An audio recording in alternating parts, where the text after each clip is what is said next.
Saket, welcome to Singapore for the Asia Explore event. Thanks for having me. What are some of the key announcements in VMware Explore? There's so many exciting announcements. Certainly for me, I'm an infrastructure guy at heart, so things like vSphere 8, completely re-architected with Project Monterey, vSAN 8, also re-architected underlying the storage fabric, right? Things like Project North Star, really rethinking lateral security in a cloud world. Our partnership with Equinix, VMware Cloud and Equinix, giving customers even more optionality on where to run things.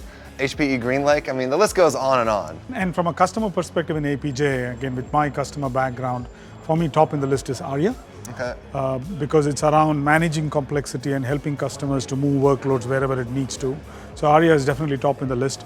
And the traditional VMware followers, they're super excited around the potential of vSphere 8, DPU, vSAN 8, and other things what you mentioned.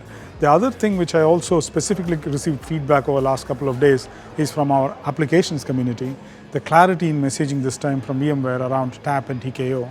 And last but not the least, perhaps specific to Singapore Explore, we had this awesome Sovereign Cloud Summit.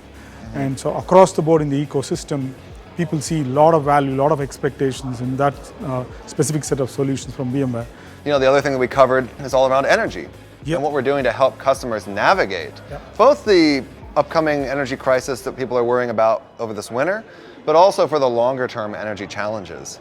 And I think as we look forward to next year, we're going to see us really continue to drive forward on a lot of these efforts, right? Making real a lot of these bigger visions we put together, talking about multi-cloud, cross-cloud architecture. There's a ton of work to do there as an industry. Looking forward to many of our customers to moving from cloud chaos model into wherever they need to be, getting smarter around managing this complexity on multi-cloud. So cloud chaos to cloud smart. Yeah, and that is a big and long journey there. So as we wrap up Explore for this year, and as we head into 2023, let's all continue exploring together on this journey. Let's explore.